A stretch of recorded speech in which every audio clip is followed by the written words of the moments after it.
नमस्कार दोस्तों, तो एक बार फिर से स्वागत है आप सभी का इस हॉरर वीडियो में। तो आज के वीडियो का हमारा टाइटल है राजू जंगल और खतरनाक चुड़ैल। राजू एक शांत गांव में रहता था। एक दिन उसे अपने चाचा के घर जाना पड़ा, जो कि जंगल के पार एक छोटे से गांव में रहते थे। शाम को देर हो जाने के कारण राजू को पैदल ही उस सुनसान जंगल से होकर जाना पड़ा। गांव वाले ने उसे चेतावनी दी थी कि रास्ते में कोई भी आवाज आए तो पलट कर मत देखना। राजू ने बात को मजाक में उड़ा दिया। जैसे जैसे वो जंगल में आगे बढ़ा, अंधेरा गहराता गया। अचानक उसके पीछे किसी के चलने की आवाज आई। राजू ने डर कर नजरअंदाज किया और चलता रहा। आवाज तेज होती गई, जैसे कोई उसके बहुत ही करीब आ गया हो। फिर एक फुसफुसाहट सी आवाज आई, राजू रुक जा। राजू का दिल जोर जोर से धड़कने लगा, लेकिन उसने गांव वालों की बात याद रखी कि पलट कर नहीं देखना है। पर डर के मारे उसका संयम टूट गया। उसने जैसे ही पलट कर पीछे देखा, एक बिना चेहरे वाली औरत उल्टे पैरों के साथ उसके पीछे खड़ी थी। राजू के मुंह से चीख भी ना निकल सकी। अगले दिन जंगल के किनारे एक पेड़ से लटका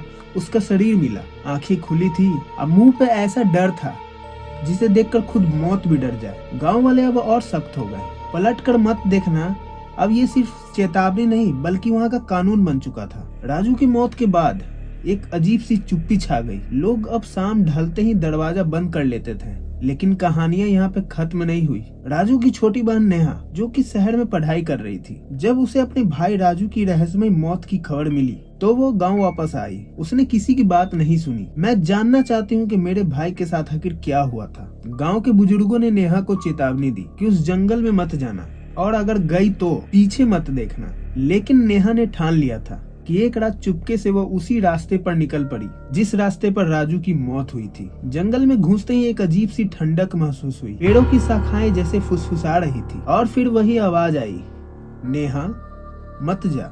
नेहा का दिल कांप उठा, लेकिन वो वही रुकी नहीं। कुछ कदम और चली, और अब आवाज बहुत ही पास थी। नेहा देख मुझे, ऐसी करके उसे आवाजें सुनाई दे रही थी। नेहा ने अपनी आंखें बंद कर ली और गांव वालों की बात दोहराती रही कि पलट कर मत देखना नेहा। वो खुद से ही बातें कर रही थी कि नेहा पलट कर मत देखना। पर तभी एक जानी पहचानी आवाज ने उसे पुकारा, नेहा मैं हूँ, तेरा भाई राजू। ये आवाज सुनकर ही नेहा का दिल डोल गया। नेहा ने धीरे से अपनी आंखें खोली और पलट गई कि तभी जंगल में एक परछाई खड़ी थी, जो कि दिखने में राजू की तरह लग रही थी, लेकिन उसकी आंखें काली थी और चेहरा पिघला हुआ मोम की तरह। तभी आवाज आई कि अब मैं तेरा भाई नहीं, और वो परछाई मुस्कुराई और अंधेरे में समा गई। अगली सुबह गांव के पास एक लड़की मिली, बेहोश पर जिंदा। पर जब उसने आंखें खोली तो वो नेहा नहीं थी। उसकी आवाज में कोई और ही बोल रहा था। अब एक और आत्मा जाग चुकी थी। नेहा का शरीर अब गांव में था, लेकिन उसमें नेहा नहीं थी। यानी नेहा के शरीर में खुद नेहा नहीं थी।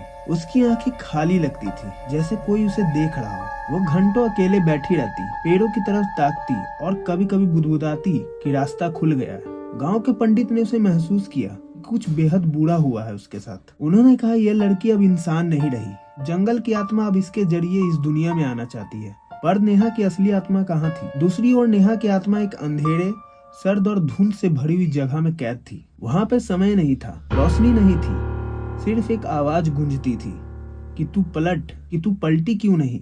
नेहा रोती रही, डरती रही, लेकिन धीरे धीरे उसने महसूस किया कि वह अकेले नहीं है। कहीं कोई और आत्मा बोल रही थी कि मैं राजू हूँ। राजू की आत्मा वही थी, अधूरी पर जिंदा। नेहा और राजू ने तय किया उन्हें यहाँ से भागना होगा। हर आत्मा जो पीछे पलटी थी उस जंगल में फंस गई थी, लेकिन एक दरवाजा था, एक मौका वापसी का, और उसे पार करने के लिए उसे सबसे बड़े डर का सामना करना होता था। नेहा ने देखा कि उसका डर एक औरत थी, वही बिना चेहरे वाली औरत, उल्टे पैरों वाली परछाई जो अब उसके सामने खड़ी थी। उसने पूछा, मुझे क्यों कैद किए हो? और परछाई ने जवाब दिया कि तुमने पलट कर नहीं देखा, और अब तुम भी देखोगी, महसूस करोगी, कैद रहोगी जब तक कोई और पलट कर नहीं देखेगा। लेकिन नेहा डरने के बजाय आगे बढ़ी और कहती कि मैं नहीं डरती, और मैं राजू अपने भाई को साथ ही ले जाऊंगी।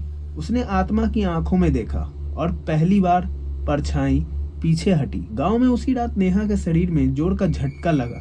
वह जमीन पर गिरी, और जब वो उठी उसकी आंखों में फिर से वही रोशनी थी। देखकर ऐसा लग रहा था कि मानो नेहा वापस आ गई थी। और उसने एक बात महसूस की कि कोई उसके साथ आया था। राजू भी अब उसके साये में था, वो भी हमेशा हमेशा के लिए। और जंगल अब और भी भयानक हो चुका था, क्योंकि अब वो परछाई किसी और का राह देख रही थी।